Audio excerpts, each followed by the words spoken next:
Hi guys, Hey, how's hey. welcome to another episode of Soul Sisters. In this episode, we're going to be talking about Bling Empire. So Bling, bling. don't judge me, but I binged watched the season. No judgment. I binge watched it as well. It's nice to have, the really no-brainer kind of shows where you just want to numb your mind and switch off. Yeah, exactly. That's why I enjoy it as well, but I get made fun of by everyone.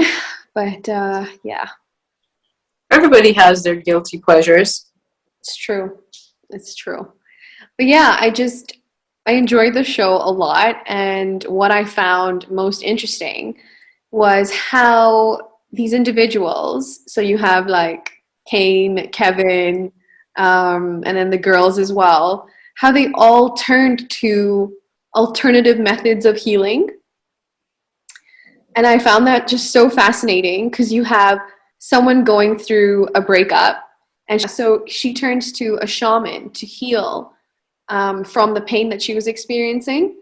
And then you have Kevin at one point turning to a hypnotherapist to heal the pain that he was experiencing. And then you have these individuals, like you have these little snippets of meditating and having this ritual, daily ritual of meditation. And I found that so fascinating that you have like the show is literally showcasing and exposing the world to alternative healing methods. Whereas if you look at the masses, we don't explore those methods as much. Like for us, it's just a matter of, okay, let's just go to the doctor and get a pill and call it a day. Whereas, alternative, herbal, natural healing methods exist. And it's just, I know you have a lot of knowledge on herbal and natural healing methods, right?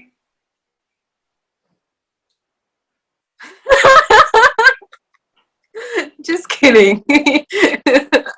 Yes, I am actually a strong advocate for plant medicine because plant medicine does 100% help a lot more than, for me personally, helped a lot more than any pills did, mostly because there weren't as many side effects, and I didn't have to go to a doctor to get prescribed medicine that they are being paid to give us.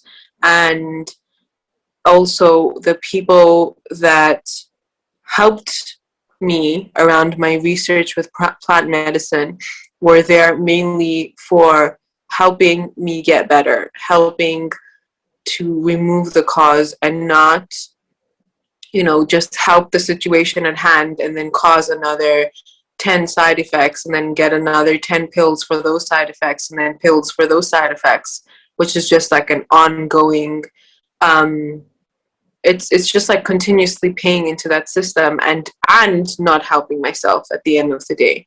So I just found in general that plant medicine was very therapeutic. There's a lot of healing properties in plants that not all of us knew about. And I think that I've just always been really attuned to plant medicine since I was a child. And I'm not a plant medicine practitioner, but I really have done a load of research since I was really young into different kinds of plant medicine, and I just prefer it. And I have a lot of people that I know personally, not personally, that plant medicine has definitely helped a lot.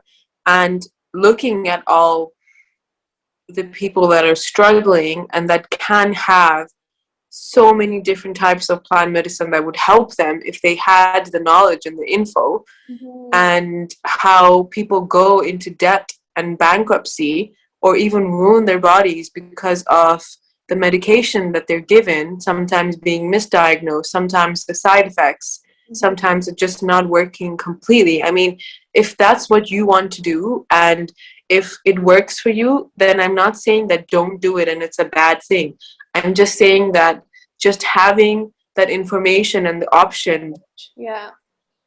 to, that there's more than just this one option. There's all these things that help.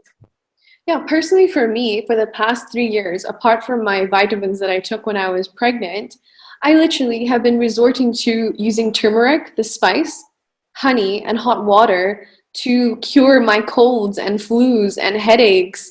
And it's so fascinating that, and I take it like I'm taking a tablet, like a medicine. So it'd be like 3 or 4 days, 3 or 4 times a day for consecutively for 3 days or 4 days. And within that period, I'm healed. My husband is healed. Like he's also been using that method to help cure the cold or the flu, etc. And it works. And it's just so fascinating that not a lot of research and not a lot of there is not a lot of information on these alternative methods that are natural healers with very limited or no side effects. Well, that's the thing you got to think about, though, right? Because why is research conducted in the first place? Research is conducted to find out something, right? As in, like, to prove, scientifically prove something. Now, to do that research, it takes qualified scientists, it takes all this equipment, and it takes years of work, Mm-hmm. right? And that all requires a lot of money. Now, if someone is going to put a lot of money into something, why would they put money into research if it's not going to give them back something, right? So you got to understand that the people that are pouring money into research are the people who have something coming out of it. And mostly it's more money. So if they're pouring into research for a particular pill, it's because they are going to take that pill and make billions of dollars off it.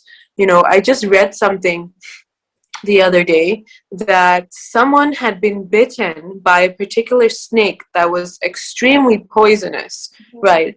And they go to the hospital and there is a medicine for it. There is a cure that has been 100% proven that works, but the hospital didn't have it and she couldn't get it from anywhere because they stopped production of it because it didn't make the pharmaceutical companies enough money. So it just goes to show that if you are to follow the money trail, that people only with invested interests that will have a return for this research is when, you know, they will explore like alternative methods, alternative ways of healing. And it's honestly, it's such an injustice to all of humanity to literally look at health and methods of healing as a form of making money. It is such an injustice.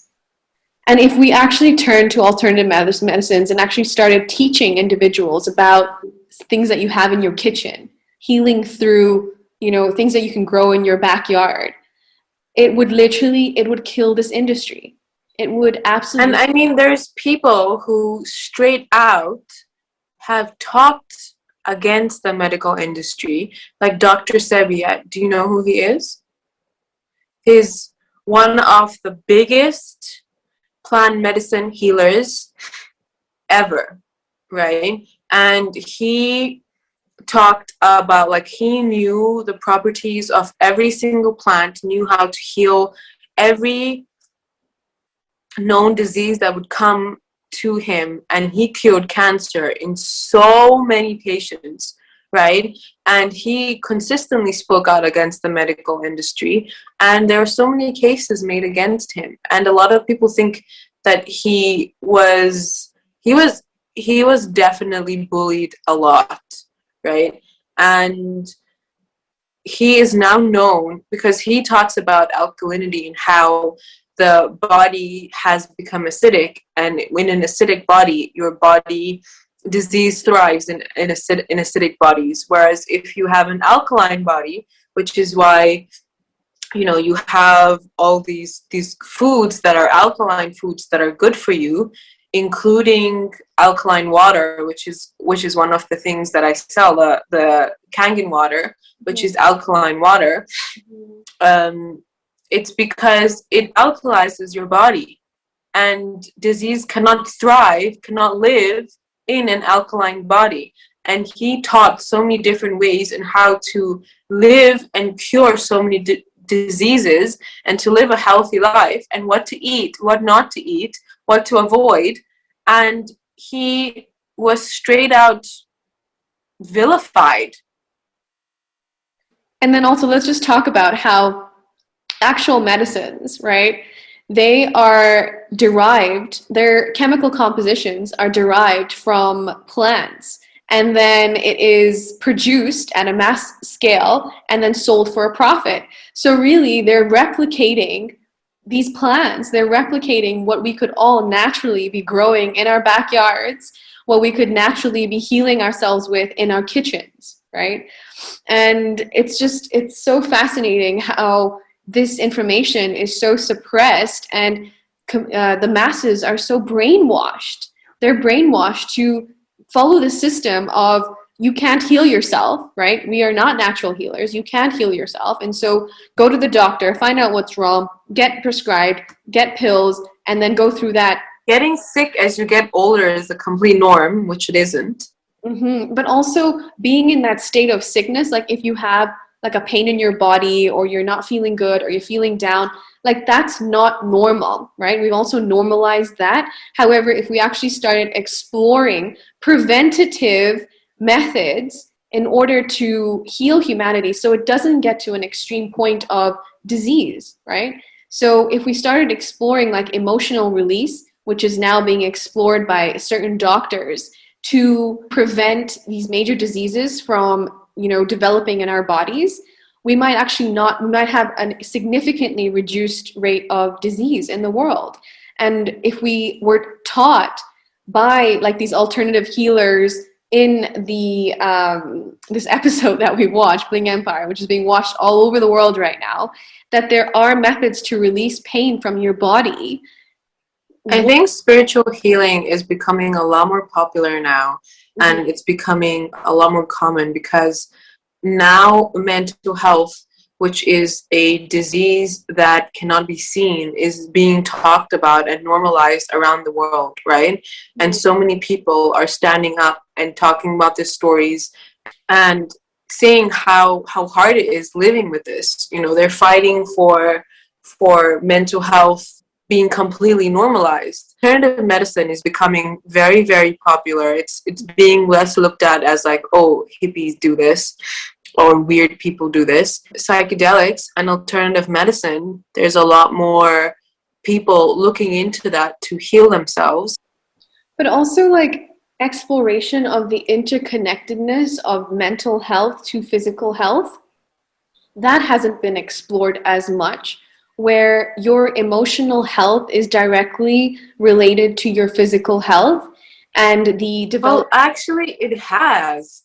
It's just not talked about as much. There's research that proves and shows that stress is directly linked to disease, and stress is directly linked to so many causes of death, right? That's disease of the mind, which is unseen, and then the body, which is leading to extreme things like death. Right? So a lot of the research for this is there. It's just that it's not talked about as much, right? If you go to a doctor and say, I'm really stressed out and you probably have a heart attack for something, the doctor will tell you stop stressing and stop doing this or stop doing that, but it will always also give you like a whole bunch of medication, and it doesn't go beyond that. Whereas understanding that this is a whole process, which is why we're doing what we're doing, which is why we wrote the book, and the coaching that we have is taking them through the process of letting go of an old way of living in stress, of creating a reality of disease for yourself. I came across a story of an individual on Instagram, and he was told for 4 years that he had a disease that was incurable. And it triggered to him that someone that he came across started discussing emotion and how that was, that might have something to do with this disease that he had. And he then started exploring the different methods of healing of this disease through release of emotion and childhood trauma. Within 2 weeks, he was cured. But that just, I've heard so many stories like this, like, cannot count. But it just goes to show that when it comes to things like stress, when it comes to things like disease that's here and there, that doctors, you feel that are not helping as much, do your own research, start looking out for help, and honestly, start listening to your soul, because your soul will always guide you to the people and the place and the information that you need to heal yourself. That being said, doctors and nurses and medical professionals are important in our society. When we have an accident, when there's kind of trauma injury, when you've broken a bone, when you need an operation, and when your disease has gotten to the point where you need an operation, doctors are 100% needed for those things and appreciated for those things. But when it's the thing is to catch the disease before it's gotten that bad, and to try and heal yourself before it's gotten to a place. We talk about Dr. Joe Dispenza, and he's a doctor, and he is doing so much research and helping people heal metaphysically. Again, Dr. Deepak Chopra as well. But Dr. Joe Dispenza had an accident that when he was told by the doctors that he would never walk again in his entire life, and he completely cured himself. And it wasn't an overnight thing. And he takes people through the process of that, right? So there are also doctors that do explore this. Mm-hmm. Look out for those doctors. Yeah, definitely. I find it interesting how individuals who, have an absurd amount of wealth, say $1 billion, are looking to explore like alternative methods of healing. And I think it's time like the masses start to explore alternative methods of healing and how this actually becomes a norm. Herbal remedies become a norm. Plant-based remedies become a norm. And start looking to feel really good and healthy today, so disease does not develop in your body. Like, start drinking good water, eating nutritiously, doing physical health, doing mental health, which, can correspond to meditation, can correspond to releasing, stagnant emotion, stagnant pain or trauma in your body. And I think it's important to start exploring these new avenues. There's a cure for every disease from Mother Earth. And you actually can cure every disease with your mind. That's what metaphysical healing is all about. Because once you understand we are all vibrational beings, and we are all made of the same essence, and the essence that literally creates worlds, that makes the earth spin on its orbit. A disease is a measly, little tiny thing in comparison to that energy. And we are so much more than just physical beings, and we are so much more than disease that is a cause of misalignment. And you can get to a point where you can realign yourself and free yourself of disease if you start by using your mind. Do you think humanity is ready to hear that information, Aaliyah? Well, there's a lot of people already doing it. So it's not about if humanity is ready to hear that information or not. It's about, are we ready to be sharing this information or not? And I think we are. Yeah, I think it's time to start exploring alternative methods and knowing that we all come from a place of well-being, and it's our natural state to be happy and healthy physically, mentally, and